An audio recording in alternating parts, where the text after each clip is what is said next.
Ayan. So, meron po tayong fourfold responsibility as spiritual parents. Kung yung ano po, bali sinasabi natin kanina, ay yung actual na parents, yung natural na parents talaga, no?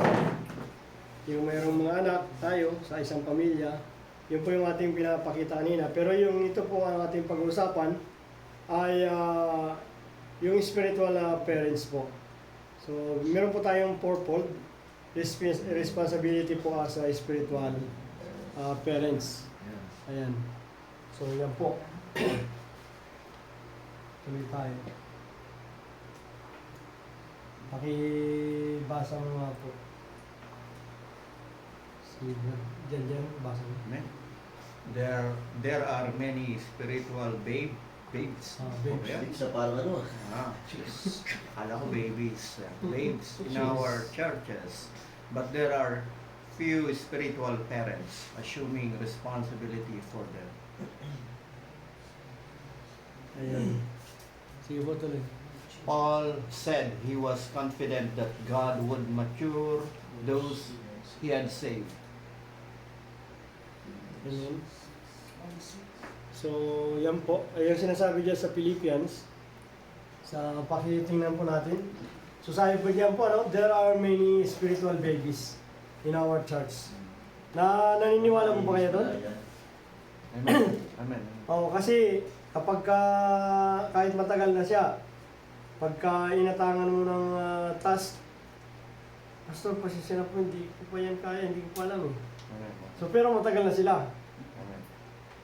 Kaya maraming mga babies sa ating church, lalo na kung kulang po tayo sa mga pag-aaral, ay talagang kulang sila sa kaalaman at matatakot silang tumayo doon sa pulpito o pag binigyan mo ng task. Kaya kung maraming mga baby, kukunti naman yung mga parents, spiritual parents. Lalo na yung tungkol nga sa mga responsibility. Tumatanggi po sila na maging tumatanggi sila doon sa mga responsibility na yun. Kaya yan, sabi ni Paul, he was confident that God would mature those he had saved. So yan, pakibasa po natin yung Philippians 1:6. Tagalog, Pastor. Sige po. Sa Pilipos 1:6, napitiya kong ipagpapatuloy ng Diyos ang mabuting gawain na sinimulan niya sa inyo hanggang sa araw ng pagbabalik ni Kristo Jesus. Amen. So yun. So, nakikita doon? Pakiulit mo mga Pastor Roger. Natitiya kong ipagpapatuloy ng Diyos ang mabuting gawain na sinimulan niya sa inyo hanggang sa araw ng pagbabalik ni Kristo Jesus. Assurance, confident. Kasi inumpisa na natin Kaya talagang ang Panginoon Diyos, i-guide tayo Siya ang papatuloy. para tayo ay lumago talaga. Hindi lang manatiling baby. Kaya siguro po mas maganda muna mag-opening prayer tayo. Amen. So Lord, salamat po sa oras na ito. Sa inyong kabutihan dahil minsan na naman ay nais mo po kaming turuan, paalalahanan, i-guide at sa mga bagay po na nais po niyong ituro, Lord. Kaya we pray, Lord, na buksan niyo po yung aming bawat puso, mga kaisipan, ang spiritual na yung pangunawa para mas marami pa po kaming matutunan at kami nga po ay hindi manatiling bata, baby, bagkos ay maging mature at magamit mo po sa iyong dakilang gawain. Maraming salamat, Lord, at patuloy niyo po na kami ay pangunahan at i-guide sa pamagitan po ng banal ng Espiritu. Thank you, God. In Jesus' name we pray. Amen. Amen po. So, confident po si Paul. Basta bubuksan ko lang ang aircon. Okay lang po. Sige po, sige po. Tayo mo na yun po. Patay mo na electric fan. Yung sunod, Sister Mariam, sa Philippians, kung sino uno nakakita, Philippians 1:3. Basahin ko po. Sige. Pagpasalamat ako sa Diyos tuwing maalaala ko kayo, ang aking mga panalangin para sa inyo ay laging puspos ng kagalakan. Amen. Ayun. So, talagang nandun po yung pag-pray lagi ni Paul, sa lalo na sa mga babes, yung mga bagong tanggap. Mag-babes pass. Babies. Babies. Babies? Wala na yan, Wala na ay. Last time, wala rin eh. Ayan. Iba pa kasi yung babes eh. Oh, baby. Oh, kasi dito ganun din eh. Yun, isang ngiti ko. Tawagan na ano yun eh. Tawagan na mga mag-join sa kung Tawagan jowa. niya ako, babae. Tawagin sa babae, babes. Tawagin ng babae, babes. Sa lalaki. Di ba kung saan? Babes pa rin, babes. Kasi tapos babes pa rin. May babes kayo. Isang araw tapos sa babes eh, babes. Endearment. Biglang Baby mo, baby. Oh, babes. Kaya pala kayo nagulat ako, hindi ko nagsabi babes eh. Babies Kasi pala. yun na si Kuya Lidia pa lang Dyan. sa babes. Babes. Babes talaga. Babes talaga, nandito eh. Pero babies dapat Pero ano, panginoon mo babies. din yung babes. Babies talaga yung dapat. Ito, kasi yan dito eh, sa teaching niya. Teaching material. Diba sa... Okay na po yan. So anyway, Always pray. basta yun yung mga bata, ayaw lumago. Ay, may ayan dapat. Hindi siya lumalago. Oh, baby. Hindi siya Grow. Tsaka pa baby. Pabebe. Wala naman hanggang ngayon. Pero yung solusyon doon, makikita natin dito na laging talagang pinag-pray ni Paul. Kahit yan sa Philippians 1:7, tuloy mo na ang system niya sa 7. Rapat lamang na pahalagahan ko kayo ng ganito, sapagkat kayo'y mahal sa akin.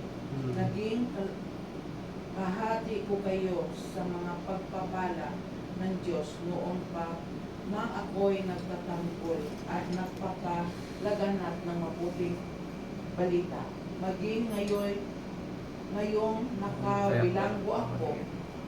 Amen. Yun po. So makita natin din talaga yung concern ni ni Paul sa kanyang mga member. Amen. Kaya talagang bilang tayo po ay mga leader na itinalaga sa ating bawat mga flocks ay dapat kung ano yung tinuturo ko sa atin dito, kung ano yung nakita natin kay Paul, ay pwede rin natin po siyang tularan. Di po ba? Kagaya ng papalago, tuturo ng Panginoong Hesus doon sa 12 apostoles. Di po ba? So talagang nandun yung puso ng Panginoon para sila ay lumago at in future magamit. Kasi kung hindi po natin tuturuan ang ating pong mga member, ay talagang mananatiling baby siya. Gusto mo yung tanong ko ako. Sa atin lahat, Opo. hindi lang kay Pastor, sa atin lahat. Kasi nag-aaral ko. Nakita natin dyan, sabi ni Paul, doon sa 6. Paul said, he was confident, nakatitiyak siya na that God would mature. Sino po magpapamature? Ang Diyos. Ngayon ang tanong, bakit may mga nananatili pa rin hindi mature? Ba't may mga hindi nagmamature? Tulad ng nung may kilala ako, walong taon pa siya kasama si St. Charles. Pero hindi siya nag-mature. Pero laging dumadali yung pastor. Sipag. Sipag sa gawain. Ang tanong, bakit hindi nagmamature? Marahil meron po Pero ang sabi niya, God would mature those He had saved. Ang magpapamature, ang Diyos eh. Di ba, nakatitiyak si Paul, no? Sabi ni Paul. Ito ang sabi ni Paul. ang confident. Hindi ako ipagpapatuloy. Nakatitiyak ko ipagpapatuloy ng Diyos. Ang magpapatuloy ng Diyos. Kunyari, nakakilala ko kay Kristo. No? Yung paglago ko, nakasalalay sa Diyos. Ngayon, ang tanong ko dyan, sa lahat sa atin, bakit may nananatiling baby Christian? Kasi di ba meron tayong baby? Ito yung tama.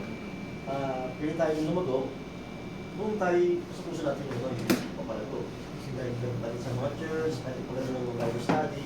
Kung lahat yan sa ating sa puso natin at may word of understanding. Kaya nangyayari sa iyo pa kasi nangyayari.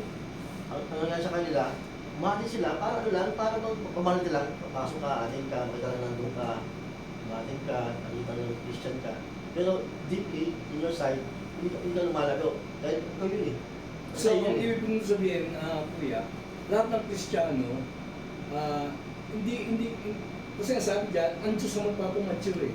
Sabihin, meron ka din dapat gawin. Dapat, free will eh. Yeah. Hindi naman free will. May dapat kang gawin kung gusto mo mature, di ba? Pwede rin. Yan. Ano kuha natin? Ano natin? No? Nasa tao. Nasa tao pa rin. Oo, di ba? Ngayon, aral din sa atin ito ngayon. Yan yan. No? Minsan, akala mo, matanda ka na sa iglesia, akala mo, okay ka na, tagal mo na sa iglesia, akala mo matured ka na. Pero may nangyayari pa rin sa buhay mo na pagka dumaan yung kahinaan mo, doon ka pala hindi mature. Example Ano ko natin, kuya? Katulad kunyari, mahina ka sa babae. Bakit ang gandang babae ito? Diba? Ang ganda ng ating mahal yan. Tingin tayo kay Ate Hindi. Diba? Ang mahirap po, di ba? Ang mahirap po. Basta ako sa lalaki, pastor. Gwapong lalaki babae. Di ba? So, yung sa ganung mga bagay, Parang mayroon ka mature tayo eh. Dapat mayroon ka control eh, di ba? Pagnanasa, no? Oo. So, Mayroon ka parang pagnanasa, hindi ka pa Amen. nabago. So, pag-aaral pa rin natin, dapat Equal meron ka rin yun. dapat na Oo. pagin. Di ba? Alisin na yan. May gagawin Ang Diyos, ang Lord, ang kapamamatud eh. God will give you the desire of your heart. Di ba sabi ng awit 37 po, He will give you the desire of your heart. Kung gusto mo talaga magpa-Diyos, ibigay mo ni Lord eh. No? Ang problema, yung sabi ni Kuya, sa'yo. no? Ang ginusto mo pa rin, Pastor, na talagang bumalikwas. Oo. Gumawa ng gano'n, sinasabi mo, ano yun? Talagang nasa ipatan talaga. Matagal ka na talagang bate. Di ba? Oo. Desisyon na yun eh. Sabi nga ni Kuya, di ba? Ito yung pamantayan ng Diyos. Eh gusto mo lagi ito. Pero hindi ko sinasabi, hindi ka maano ko. Pero sabi nga ng Panginoon, pinapalo ko yung aking iniibig, di ba? Oo. May palo ka sa Diyos. Mm. Para maituwid ko ulit. Di ba? Pero, Kuya, sa ating lahat ay nandito. Huwag na natin tayong paluin pa kayo ni Diyos. Pagka ang Diyos ang pumayo sa atin, talagang matatandaan natin yung ginawa natin. Pero huwag mo na i-dare, siguro. Sumunod na lang tayo. Di ba? Pagka kasi dumating sa punto na yun, sabihin mo, di ba, Lord, anak mo ako? Nangyari sa akin. Pero actually, ikaw may iwan. Iniyaan ni Lord para matulog ka. Di ba? Mali pa rin. Gusto? Amen. First Corinthians, pakibasa mo. Pakibasa mo. Kaya kung iniisip ninyo na matatag na kayo sa inyong pananampalataya, mag-ingat kayo at baka mahulog kayo sa kasalanan. O akala dyan, sa ibang kasulutan, titingnan mo, akala mo nakatayo ka pa, yung pala baksa ka na. No? Hindi pwede pang hawakan yun. Nagbabago ka na, no? Amen, no? Mawawala ka na sa ano. Minsan tayo hindi natin napansin yung pero yung nakapaligid sa atin na naiinit din, nakikita. Ba't si kapatid nangihinit, di ba? Si kapatid dati, babalik sa gawain, ngayon, wala na, tumatakas, minsan, now you see, now you don't. Then, you're not mature. Tanda po natin. Ang ganda ng pag-aaral. Gusto ang ganda ng pag-aaral. Opo. Maturity talaga. Bago tayo mag-disciple, kailangan mag-mature tayo. Oo, makita mo muna sa ating modelo mature tayo. Na paano mag-disciple? Ikaw mismo, di mature. Parehas lang tayo dalawang baby. Di ba? Sayang yung mga years na Hindi na po. na ano mo. Pero lagi kang dumadalo ng bato. Kumbaga, Pastor, yung mga years na nagano ka, nagpagal ka, Oo. mga oras na ginugol mo, nag-aral ka rin, Oo. na baliwala pala. Sayang lang yun, no? Waste of time. Collapse. Buti pa, naglaba ka na doon. Nakatayo ka pa na doon. Ilan pa, Pastor, sa akin? Opo. Siningit ko lang para interaction tayo. Okay pa, at least dalawa na. Meron din point, meron din sinasabi, meron din namang sinabi ang talaga na yung may free will tayo, sinasabi sa ano. Pero bibigyan talaga tayo ng wisdom ng Lord kung kahit na may free will tayo, ibig sabihin, bibigyan niya tayo ng way para makita natin talaga yung kalooban ng Diyos. Piliin natin kung ano yung makakabuti sa atin.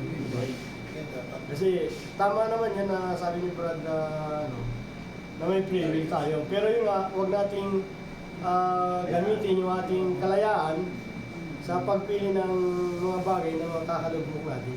Amen. Amen. Ayun. So, Passion po yung backslide na sinasabi. Yun. Backslide. Oo. Yung term na backslide. O pag papunta na po yun doon, Papunta pagka, na. Hindi ano, siya kahit O kaya ano gusto mo. umaten ka pa rin. kasi pag nag-a-attend pa, hindi pa yan totally backslide talaga eh. Pwede pang mahilot yun. Ano ba yung conviction? Kaya yun po, ang Panginoong Diyos, nandiyan yung Holy Spirit para tayo ay paalalahanan, i-convict. Kaya confident pa rin si Paul dahil alam niya tayo ay minsan paalalahanan ng Lord, o tatapikin, o mayroong gagamitin ng mga kapatiran, di ba? So, ganun po tayo na, lalo na ng mga baby Christian pa tayo. Amen. Talagang tayo po ay lagi niyang inaalagaan ng Panginoon. Tuloy tayo. Ayan. So, meron tayo na fourfold. Yan yung fourfold responsibility as a spiritual parents. Ayan. So, sabi dyan, yung number 1, a parent love is spiritual children. Yan yung po yung number 1 na point. At pangalawa, parent feed is spiritual children. Wala palang pangatlo, no? My parents protect his spiritual children. So, pinoprotektahan niya. Yan yung ginagawa, di ba tinanong natin kanina? Kung anong ginagawa ng magulang sa kanyang mga anak yan. Minamahal, ayaw patapuan sa lamok, pinapakain ng gerber, ayun pinakain ko sa mga anak ko, munggo, bigas, mayroong pandilis, pinagiling ko eh. Kaya naman, ang daming protina at ano, kaya matalino yung si Sarah. Ginigiling. Para makain. Oo. Yung nilulugaw ko yun. Kailangan kasi ano yun. Kasi maliit pa yung sweldo ko, kaya kaunting gatas lang nilalagay doon. O minsan, asukal na lang eh. So yun po, kaya ganun yung pagpapakain. Talagang kahit Sa na anak tayo ko po, pas gulay tinatagtag. Ginagawa siya kayo para makain. sa ano naman yung malalaki na. Pag sa Kasi yung baby, maliliit ko, kahit sa baby. elementary. Ayaw talaga kumain ng tuloy. pwede para hindi nila, Inalo sa... para hindi nila makita yung gulay, nakabalot. So ganun, iba-iba yung pamamaraan ng mga magulang para maging malusog at malakas, masigla yung kanilang mga anak. Pinapakain talaga. Yun nga, yung pangatlo ay pinoproteksyonan. Pinoproteksyonan ng ating bawat mga anak. Pang-apat ay talagang tinitrain sila simula pa lang sa kanilang kabataan. So ayan, tuloy na tayo sa... Literal po ito, pas. Yan po. Pagmamahal, feed yung... Opo. Literal na pagmamahal yan, kung ilalagay natin sa ating pamilya, pwede. Pero ngayon, ay nagdidil tayo sa spiritual family, which is tayo ay spiritual family. Okay. Tayo po yun. Amen. Okay. So yun po. Ayan, so... Ayan, pakipasa mo Sister Maria. A parent's love is spiritual. Children. Children. By this shall all men know that ye are my disciple, if ye have love one to another. John 13:35. Ayan. So, sinasabi ng John 13:35, malalaman nila na tayo mga disipulo niya kung tayo ay nagmamahalan. Kasi bilang mga spiritual parents, ay itinuturo natin yung pagmamahal na galing sa Panginoon Jesus. At yun naman po yung dapat. Amen. So, meron pa po tayong karagdagan dyan. Pagmamahal ng magulang.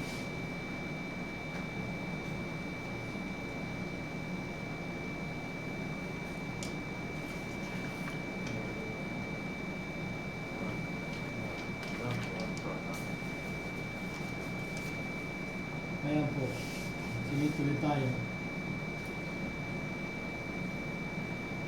Yung pangalawa, pakibasa mo mga Brother Giovanni. And how I kept back nothing that was profitable. How should you out to you public from the house. Ayan. So, malinaw po dyan, sinasabi po dyan na talagang wala siyang sinayang ano po, na magkakataon. At lahat ay talagang ipinakita po. O itinuro po sa kanila, no? Ipinakita, itinuro at kahit na sa church o sa publicly o sa house to house. So wala talaga sinayang na pagkakataon si Paul. Pastor, may tanong lang ako. Anong Lea? Sige po. At sa atin uli lahat, hindi ko tinatanong si Pastor. Sa atin lahat po. Kasi sabi ni Kuya kanina, sabi niyo po kanina, ano ba, spiritual lang o physical? Literal po. Literal? Literal. Ngayon, ano yung parent dyan, Pastor? Saan nag-i-stand yung parent dyan? A parent paid his spiritual children para maunawaan din nila. Maunawaan ng gusto nila. Ano yung represent ng parent dyan? Parent. Kasi a parent paid his spiritual children. Kasi tanong niya kanina, Kung literal na. literal yan, oo. Parent At kasi. paano ito nire-represent yan, Pastor? Para maunawaan din nila. Ayan po. Dahil tayo nga po ay nag-aaral bilang church member. So bilang ako po ay tatay nyo, spiritual father, ang tawag sa akin. Opo. Kayo po yung mga spiritual baby. So kaya yun po, tayo ay nag-aaral para kayo po ay mapid kung paano po yung mga dapat na pagkain spiritual para tayo lumakas.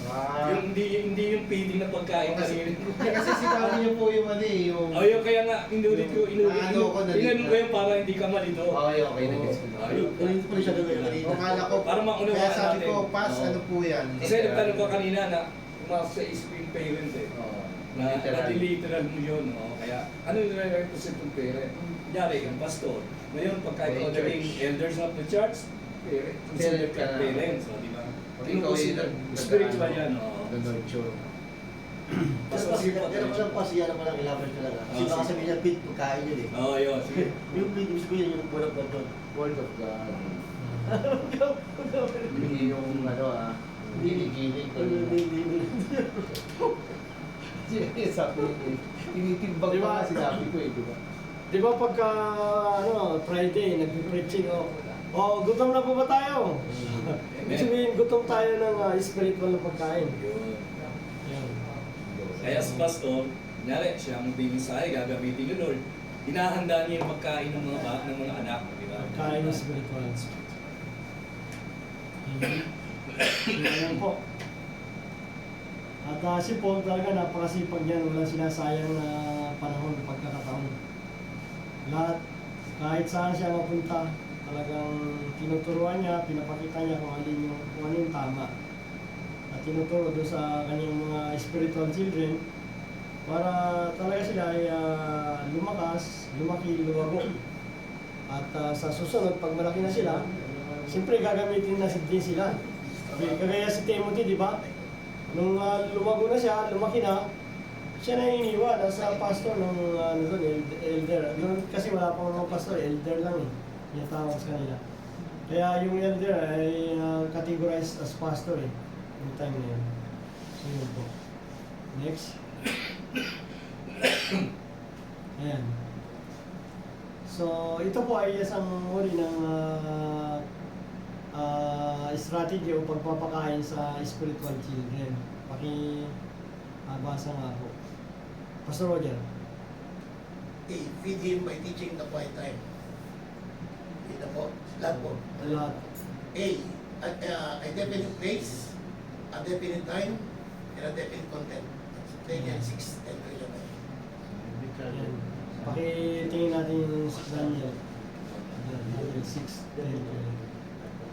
So, kapag kagaya po yung ginagawa natin sa UICHGM, di ba? Na ibinalik natin po yung quiet time. Nung nasa Silimanya tayo, ginawa na po natin yan na nakikita ko na talagang wala na silang time ngayon sa pagbabasa o pag-quiet time, kaya sabay-sabay na ulit tayo uli ngayon na kaya yun po yung isang pamamaraan para lalo na yung mga bago nating mga kapatiran, sila ay matuto. Basta nung ba ibig sabihin ng quiet time? Ayan, yun po yung magandang tanong din, ano? So napakaganda po yung Parang tinanong ni makunawaan natin dahil. Pastor Flor, ano? Yung pong quiet time ay hindi yung pag nag-break ka, mamaya-maya, nakaninanto ka, nakatulog ka na, ay quiet ka na, hindi po ganun. Literal na literal yun. So, ang quiet time ay kailangan mo po ng Bible. Kailangan mo po na para may record mo kung ano yung revelation ng Lord sa'yo. Kung ano yung sinabi ng Lord noong time na yun. Kasi, kagaya sa mga boyfriend, girlfriend natin, di ba? Pagka may sulat yan, talagang inatago mo mabuti kung ano yung sinabi ng girlfriend mo. Di ba? O yung boyfriend. Kaya, yun yung lahat ng mga sinabi naka-record, kaya meron tayong journal. Para dumating yung time, pwede natin basahin ulit. Kailangan natin siyempre, ballpen, para isulat kung ano yung mga bagong kabayagan ng Lord. So, sa quiet time ay dalawa yung magagawa natin dyan.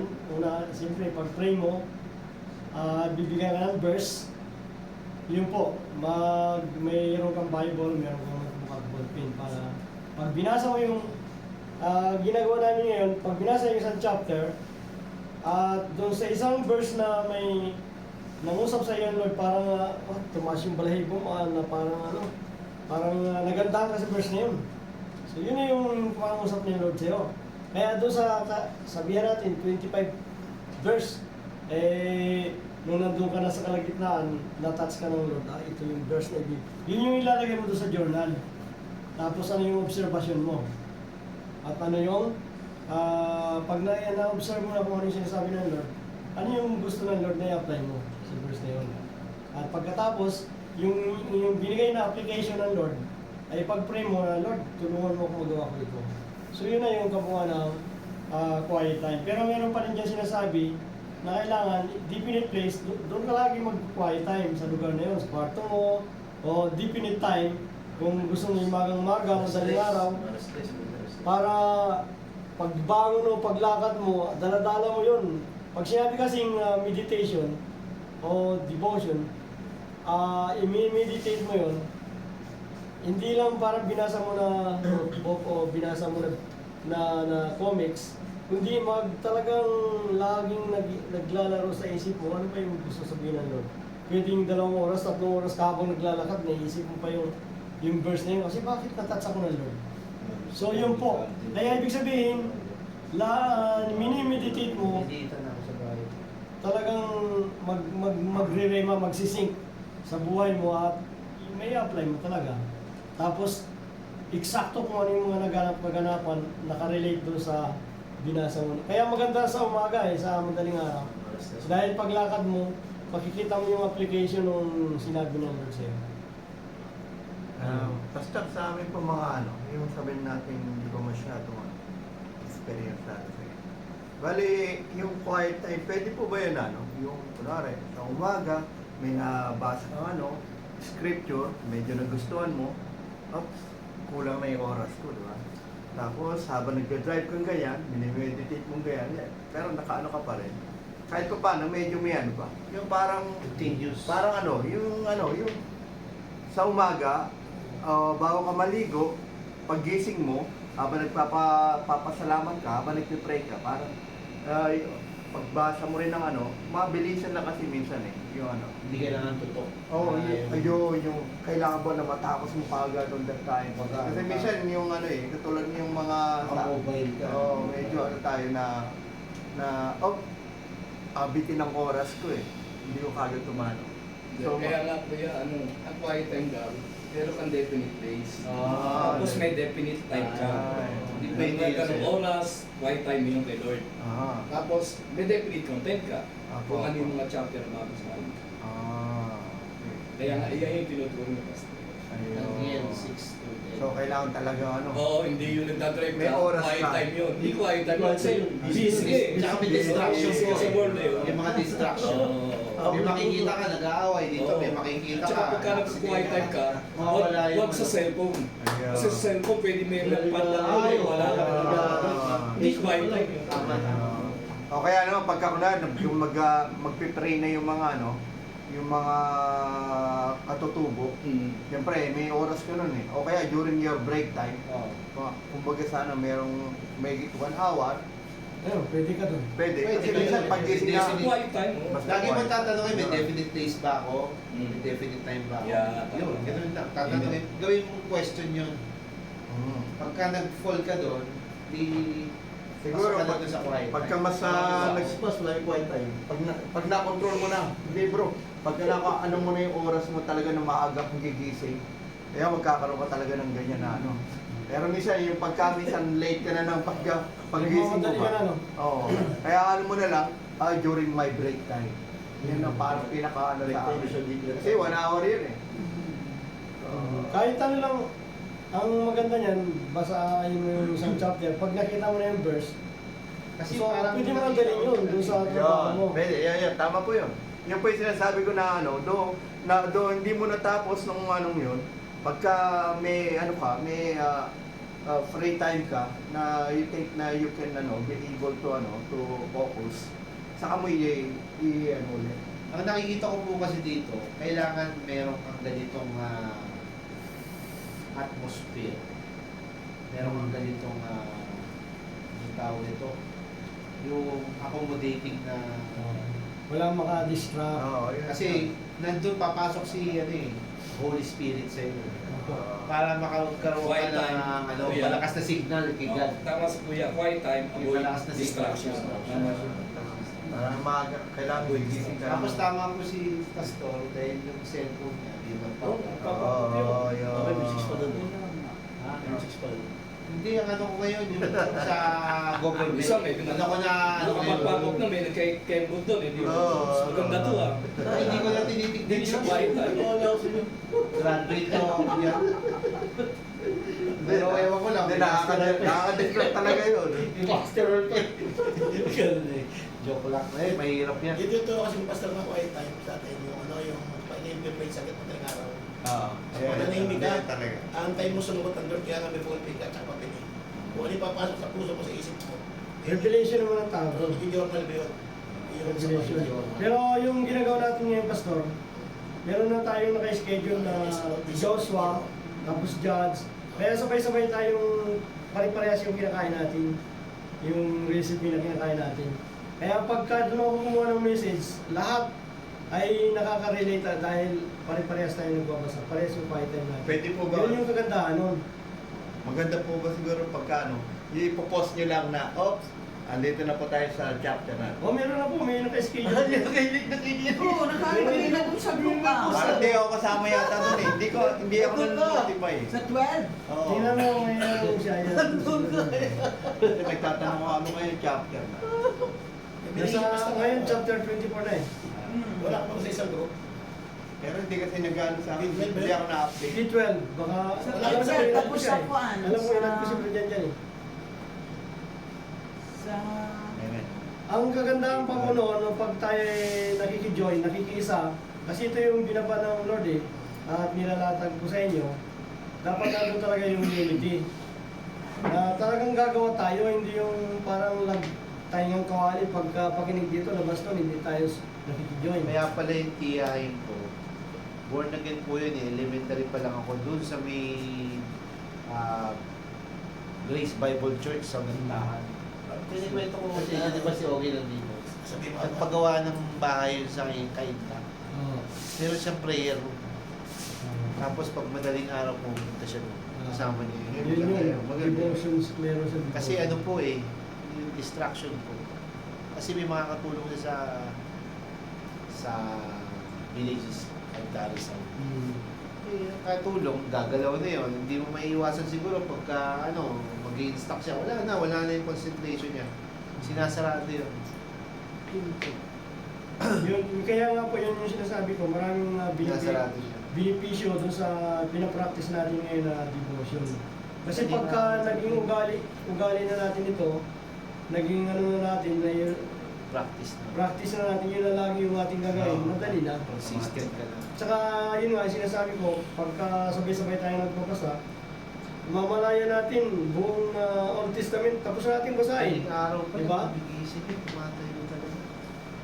Tapos yun, pag nag-message dahil doon galing, pare-parehas yung binabasa Nasa natin, Australia na sila. na madali tayo makarelate. At araw-araw may revelation tayo. So marami siyang purpose. Isang pastor nandun siya sa garden eh. Kasi ito yung dining. Meron ditong sliding door na gano'n. Pag pumasok ka doon, pwede na yung night. Kaya sabi ko sa'yo kanina nalilito na ako sa bahay ko maganda meron ka talaga place of worship. Maganda yung ambience, refreshing. Mahirap sa amin kasi pagbukas mo ng ano, nandun na yung kawit mo, oh, lalapit na sa'yo, pabaritesan ka na patay. Ito na ba, kaya tayo sa tabi, no? Kasi ba mo na yan? Kami yung tabi niya. Actually, pas ako meron ako experience sa ganyan. Kasi meron akong nag-aaral ngayon, Athletics 1, 2, 3 sa advance. Pag meron kami yan, sabi ko, week 1. Meron kami, meron kami asiran. Subukan mong asiran siya ng maingay. Hindi. Hindi yung masutan. Hindi Ang ginagawa ko, yung madaling araw na masugot. Ang galing sumagot. Press Sa kasi yun. kailangan dapat mag-pray ka muna. Kaya ka pala natutulog pag uwi. Dahil gigising ka naman din na araw. Tapos sabi, kukunin ko yung kalsero, sabi mo, alas 5 pa lang, pupunta na ako sa Jollibee. Sabi ko, ikaw mag-isa ka na lang. Tulog pa ako. Kunin ko na yung kaldero na yun. Kinuha ko na yung Hindi kaldero. pa sa mag-aaral ng hindi pa sa mag-aaral. Sabi ko, ako Jollibee, magbubukas alas 7. Tapos sabi niya sa akin, hindi, alas 5, bukas na Jollibee. Amen. Totoo po yan, quiet time niya. Ang quiet time niya sa Jollibee. Ay, hindi po, dito. Akala. Kasi itong ko na to, pag yung oras ng mga Ay, madaling araw may kanyari yun. sila, yan dito. Pero pag pinag-araw mo, ganda. Eh, bakit nag-aaral kaya tanong kaya? Lalo, kasi pinag-aaral ka lang. Iba yung pag-aaral. Hindi, Homiletics yun, Homiletics. May nalalang ko. Kasi meron akong sabi sa isang theology class. Meron kayo 1, 2, 3, advanced Homiletics. Pag binasa mo siya, pag binasa mo siya ng maingay, wala ka maintindihan. Baka ang ibig mo sabihin, yung time na gumising ka para mag-study, before you study, meron kang yung quiet Kaya, time for talaga. God to Sa communicate akin lang, with pray mo God. muna dapat. Dansal ka, nanalangin ka na, nakuha mo na yung presensya niya. Wala ka. Napagawa talaga yun. Hindi ka din masagutan yun. Ang hirap na hirap na mga question eh. Ayun. English pa, Pag-aaral yun. English pa. Iba, basta. So ayan po, tuloy tayo. So yun nga po, naunawaan na natin yung quiet time, Quiet time. kung paano. Nakuha po natin Amen po. kung paano yung gagawin sa quiet time. PTC. So kailangan natin ang notebook, ball pen at saka Bible. Kasi doon tayo, pag cellphone, madidistract tayo. Madidistract mo. So Bible talaga. Kaya pag uwi natin ng Pilipinas, kung wala tayong Bible, bili tayo. Buting nga dito sa lahat ng mga hotel, yung mga Bible. Meron na? Meron? Ayan. Hindi, pumunta ka sa mga hotel, di ba? May mga Bible, ay may mga Quran. pala yung Bible. Sa atin, sa yung... Sa Philippines, meron. Sa Victoria Court, yun, may mga Bible. May Bible, oh. May sabi ng hindi pa kasi ako napasok dyan eh. Meron po, meron. Victoria Court. Nung nag-Boracay Yun daw, kami, meron may-ari sa nun. La Carmela. Yung may-ari daw, nung Bulagin. Ito yung mga yung mga... So, sige, tuloy tayo. Bawal pa rin mo ba dito magdala? Ma'am, Hindi ah. ha?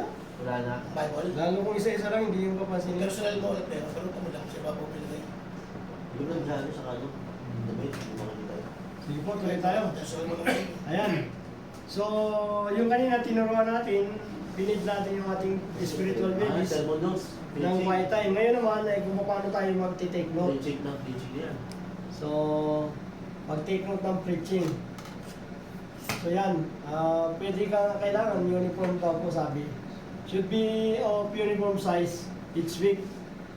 Ibig sabihin, kung mayroon na ka ng notebook, yun doon ka na Kung ano yung strategy mo sa pagsulat, dapat na yan, kagaya yan. Meron na siyang naka-breakdown yan. So, should be of uniform size each week. Name of the speaker, di ba? So yan, date, sermon title, Bible passage, cross-reference. So yun po yung, kung meron tayong na-invite na bagong kapatiran, dapat turuan po natin sila ng take note. Kaya yun po, nandiyan yung ano yung one-on-one. Diba? Sa pagka may bagong dala ka sa church, yun, yung mga dapat ituro. Kung paano mag-pray, kung paano magbasa ng Bible, ito, paano mag-take note sa sermon. Yan po. Ano yung kwantas, yung cross-reference? Eh di Ano yan? yung mga Mga verses. ka-related doon sa sermon. Mga Related verses na ginamit mo sa set. Oo. Ay, ibig sabihin talaga ano mo rin pala. Kasi dating kapatid ko, naisama ko rin sa ano gawain, first time. Sabi ng kapatid ko, kaya pala tumagal ka dito sa Saudi. Ito pala ang sikreto mo. Sabi ko, hindi naman, medyo ano. Tapos sabi niya, magano rin ako. Lagi na rin